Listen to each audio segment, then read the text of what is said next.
పవన్ కళ్యాణ్ ముద్రగడ పద్మనాభాన్ని కలవాలి అంటే ఎవరి పర్మిషన్ అయినా తీసుకోవాలా?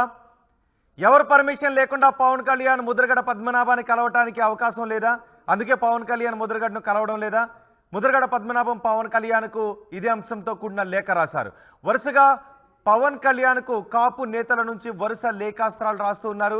ఇప్పటి వరకు హరిరామ జోగయ్య చాలా లేఖలు రాస్తూ వచ్చారు. ఈ రోజు కూడా 3 లైన్లతో ఒక లేఖను రాసి సరిపెట్టారు. ఎవరి కర్మ వారిది అన్నట్టుగా ఇప్పుడు ముద్రగడ మరో లేఖ రాశారు.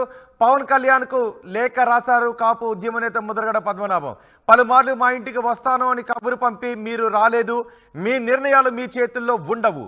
ఎంతో మంది దగ్గర పర్మిషన్ తీసుకోవాలి. మీ పార్టీ పోటీ చేసే 24 మంది కోసం నా అవసరం రాకూడదు అని ఆ భగవంతుని ప్రార్థిస్తున్నాను అని ముద్రగడ పద్మనాభం ఆ లేఖలో పేర్కొన్నారు. ఎటువంటి కోరికలు లేకుండా నిస్వార్థంగా మీతో పనిచేసేందుకు సిద్ధపడ్డాను అని ముద్రగడ్డ అన్నారు. ఈ లేఖ తర్వాత కొన్ని మాటలు కూడా వినిపిస్తున్నాయి. ఎటువంటి కోరికలు లేకపోయినట్లయితే ఇంటికి రాలేని కారణంగా ఈ విధంగా అవసరం ఉండకూడదు, అవసరం రాకూడదు అని లేఖను ఎలా రాశారని కొంతమంది ప్రశ్నిస్తున్నారు కూడా. అయితే రాష్ట్ర ప్రయోజనాల కోసం నా గతం, నా అవమానాలు, బాధలు, ఆశయాలు, కోరికలు అన్నీ మరిచి మీతో పనిచేసేందుకు సిద్ధమయ్యాను. మీలాగా నేను గ్లామర్ ఉన్నవాడిని, పరపతి ఉన్నవాడిని కాదు, తుప్పు పట్టిన ఇనుము లాంటి వాడిని. నన్ను లాస్ట్ గ్రేడ్లో పెట్టారు అంటూ ముద్రగడ లేఖలో పేర్కొన్నారు. పవన్ కళ్యాణ్ గారు పలుమార్లు కిల్లంపూడి నా నివాసానికి వస్తాను అని కబురు పంపారు. లేఖ ఏ విధంగా రాస్తారో పూర్తి లేఖను మీకు చదివి వినిపిస్తున్నాను. పవన్ కళ్యాణ్ గారు పలుమార్లు కిల్లంపూడి నా నివాసానికి వస్తాను అని కబురు పంపి రాలేదు. 2019కు ముందు కవాతు చేసే సమయంలో మా ఇంటికి వస్తాను అని కబురు పంపారు, అప్పుడు రాలేదు. అయోధ్య వెళ్ళి వచ్చిన తర్వాత వస్తాను అన్నారు. మీ మనుషులతో కబుర్లు పంపి మీరు రాలేదు. మీ నిర్ణయాలు మీ చేతుల్లో ఉండవు. మీతో ఎంతో మంది దగ్గర పర్మిషన్ తీసుకుని మీరు రావాల్సినటువంటి పరిస్థితి ఉంటుంది అంటూ ముద్రగడ్డ లేఖ రాశారు. ఆ లేఖను కూడా ఆర్టీవీ స్క్రీన్ పైన చూడొచ్చు. ఒకసారి మా ప్రతినిధి ప్రకాష్తో మాట్లాడదాం. ప్రకాష్, ఇప్పటి వరకు చేకొండ హరిరామ జోగయ్య లేఖలు రాశారు. ఈరోజు 3 లైన్లతో లేఖను సరిపెట్టారు. ఇక ఆ లేఖలు ఉండవేమో అనే విధంగా ఎవరి కర్మ వారిది అన్నట్టుగా ఆ లేఖలో పేర్కొన్నారు. ఇప్పుడు ముద్రగడ పద్మనాభం కూడా లేఖ రాశారు. 24 మందిని గెలిపించుకోవడానికి నా అవసరం రాకూడదు అని భగవంతుని ప్రార్థిస్తున్నాను అంటూ లేఖ రాశారు. ఏంటి ఈ లేఖల కలకలం? దీనిపైన ఎటువంటి రెస్పాన్స్ వస్తుంది?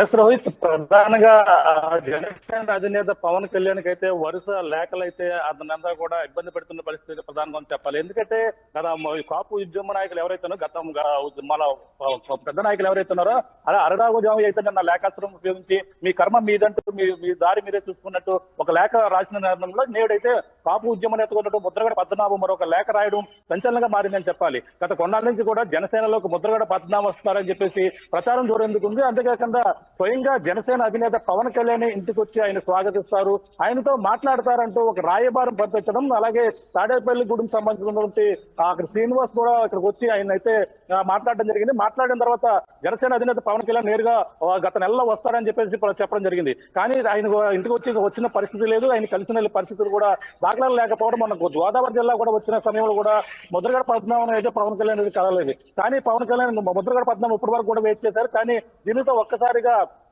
నిన్న సభ జరగడం, నిన్న సభ సారాంశం కూడా ముద్రగడ పద్మనాభం ఏదన్నా సందర్భం వస్తే మాట్లాడతారేమో కూడా ఆశించారు. కానీ ఎటువంటి సూచనలు కూడా రాకపోవడంతో దీనిపై ఒక్కసారిగా అసంతృప్తి చెందినటువంటి ముద్రగడ పద్మనాభం ఒక లేఖాస్త్రాన్ని ఉపయోగించాడు. 2019 ఎన్నికల్లో ముందు కూడా ఆయన కూడా వస్తానన్నారు, అప్పుడు కూడా రాలేదు. కానీ తర్వాత అయోధ్య వెళ్ళి వచ్చిన తర్వాత వస్తానని చెప్పడం జరిగింది. కానీ అప్పుడు కూడా రాలేదు. ఇప్పుడు కూడా ఇటీవల మళ్ళీ కలుస్తాము, మళ్ళీ వస్తాం అని చెప్పేసి అన్నారు. కానీ ఇటువంటి వచ్చిన పరిస్థితి లేదని చెప్పారు. కానీ ఈ నేపథ్యంలో చూసుకుంటే మనకు ప్రధానంగా అక్కడ కలిసి పని చేయాలనే ఒక ఎంతో ఆశతో ఉన్నాను. నాకు ఉన్నటువంటి ఈగోలు అన్ని కూడా పక్కన పెట్టాను. ఏదైనా రాష్ట్ర భవిష్యత్తు కోసం మంచి ఆశయ భావాలతో ఉన్న ఒక పార్టీని ముందుకు నడపాలి, మీతో కలిసి వెళ్ళాలని కూడా ఆశించాను. కానీ మీరు దానికి అనుగుణంగా ముద్రగడ పద్మనాభం ఈ లేఖ రాయడం వెనుక కేవలం పవన్ కళ్యాణ్ రాలేదు అనినా, లేదంటే ఇంకేమైనా ఉద్దేశం ఉందా? ఎందుకంటే మీరు వస్తాను అన్నారు, రావడం లేదు అని లేఖ రాయొచ్చు, లేదంటే కబురు పంపొచ్చు, కలిసే ప్రయత్నం చేయొచ్చు.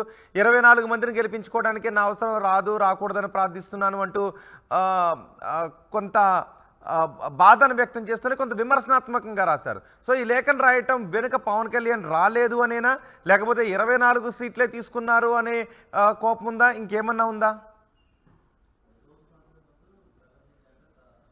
ఎస్ అంటే జనసేనలో కలిసి వెళితే ప్రధానంగా అతను అయితే మొత్తం ఈ యొక్క పార్టీ రాబోయే ఎన్నికల్లో ఒక కాపు నాయకుడు ఉన్నటువంటి కనీసం 80 స్థానాలన్నా తీసుకుంటే సీఎం గానే చూద్దాం కలిసి ప్రయాణం చేద్దాం అనేది కూడా ఆశించాను. కానీ ఆ విధంగా మీరు చేయలేదనేది కూడా ఒక భావం అందులో లేఖలో కూడా రాయడం జరిగింది. అంతేకాకుండా ఇప్పుడు ఉన్నటువంటి 24 ఎమ్మెల్యేలు వాళ్ళ యొక్క నా యొక్క అవసరం ఉండకూడదని చెప్పేసి ప్రార్థిస్తున్నాను మరొక అవసరం కూడా రాయింది. అంతేకాకుండా ఇప్పుడు ఉన్నటువంటి ముద్రగడ పద్మనాభుని ఒక ఇనప ముక్క చుట్టుపట్టిన ఇనప ముక్కలాగా నన్ను చూస్తున్నట్టుగా ఆ విధంగా నన్ను లెక్క చేయలేదు, నా దగ్గరికి రాలేదు కాబట్టి నన్ను ఎప్పుడో పాత మనిషిగా గమనించారు కాబట్టి ఆ విధమైన భావన లేఖలో రాయడంతోనే తనను పట్టించుకోకపోవడంతోనే ఈ విధమైనటువంటి లేఖ రాసినట్టు మనకు ప్రధానంగా అర్థమవుతుంది.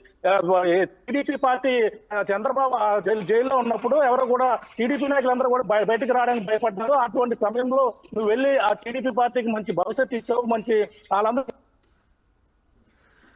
రైట్ ప్రకాష్, పవన్ కళ్యాణ్ కు కాపు నేతల నుంచి వరుస లేఖాస్త్రాలు వస్తున్నాయి. చేగొండే హరిరామ జోగయ్య, ముద్రగడ పద్మనాభం వరుస లేఖలు రాస్తున్నారు. పవన్ కళ్యాణ్కు ఇప్పుడు కాపు ఉద్యమ నేత ముద్రగడ పద్మనాభం లేఖ రాశారు. పలుమార్లు మా ఇంటికి వస్తానని కబురు పంపి మీరు రాలేదు, మీ నిర్ణయాలు మీ చేతుల్లో ఉండవు, ఎంతో మంది దగ్గర పర్మిషన్ తీసుకోవాలి అంటే ఆ లేఖలో రాశారు. బహుశా చంద్రబాబు పర్మిషన్ తీసుకోవాలన్న ఉద్దేశంతో ముద్రగడ్డ ఈ లేఖ రాశారు. ఈ విధంగా వ్యంగ్యాస్త్రంగా ఈ లైన్ రాశారు అనే మాటలు కూడా వినిపిస్తున్నాయి. మీ పార్టీ పోటీ చేసే 24 మంది కోసం నా అవసరం రాదు అని ఆ భగవంతుని ప్రార్థిస్తున్నాను అంటూ లేఖలో రాశారు. ఎటువంటి కోరికలు లేకుండా నిస్వార్థంగా మీతో పనిచేసేందుకు సిద్ధపడ్డాను. రాష్ట్ర ప్రయోజనాల కోసం నా గతం, అవమానాలు, బాధలు, ఆశయాలు, కోరికలు అన్నీ మరిచి మీతో పనిచేసేందుకు సిద్ధమైన. అంటే కాంప్రమైజ్ అయ్యి, ఇష్టం లేకపోయినానో లేదంటే కాంప్రమైజ్ అయ్యి, గతంలో జరిగినటువంటి అవమానాలన్నింటినీ మర్చిపోయి కాంప్రమైజ్ అయ్యి మీతో పనిచేయటానికి సిద్ధపడ్డాను అన్నట్టుగా ఈ లైన్లు రాశారు.